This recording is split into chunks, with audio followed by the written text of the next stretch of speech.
ஆண்டவரும் நிச்சயமாக இயேசு கிறிஸ்து நாமத்தினாலே வாழ்த்துகிறேன். கர்த்தர் ஆசீர்வதிப்பாராக. எனக்கு அருமையானவர்களே, இந்த கால வேளையில் கர்த்தருடைய கிருபையும் நம்மோடு கூட இருக்கிறது. புதிய நாளை தந்திருக்கிறார். அதுக்காக கர்த்தரை ஸ்தோத்திரம் பண்ணுகிறேன். எனக்கு அருமையானவர்களே, எபிரேயர் 9:27 ஒரே முறை மரணம், ஒரே முறை நியாயத்தீர்ப்பு என்று நமக்கு வேதத்திலே சொல்லிக் கொடுக்கப்பட்டிருக்கிறது. ஒரே முறை மரணம்.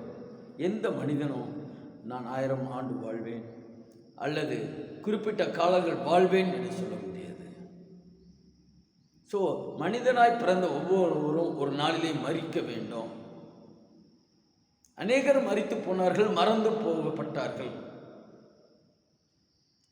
ஆதியாகமத்தில் சொல்லப்பட்டிருக்கிறது. கர்த்தர் சொல்லுகிறார், மண்ணால் உண்டாக்கப்பட்ட நீ மண்ணுக்கே திரும்புவாய்.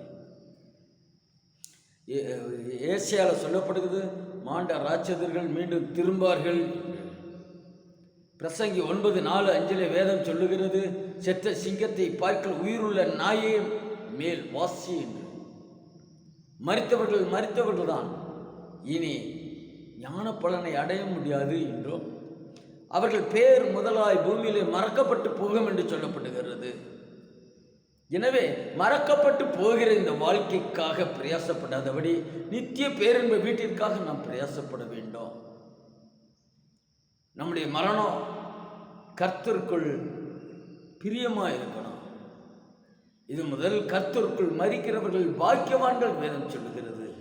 எனக்கு அருமையானவர்களே, மரித்தவர்கள் ஒன்றும் அறியார்கள், ஆனால் அவர்களை பாக்கியவான்கள் என்று வேதம் சொல்லுகிறது. மரித்தாலும் பாக்கியவான்களாக இருக்க வேண்டும். மரித்தாலும் தேவனுக்கு மகிமையான காரியத்தை செய்தவர்களாய் இருக்க வேண்டும்.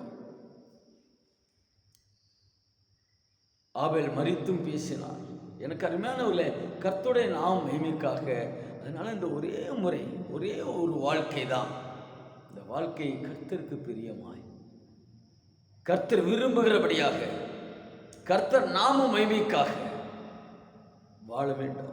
அதனால தான் சங்கீதம் 105 சொல்லப்படுகிறது, கர்த்தரை துதித்து அவர் நாமத்தை பிரஸ்தாபப்படுத்தி செய்கைகளை பிரசித்தப்படுத்துங்கள் என்று சொல்கிறது.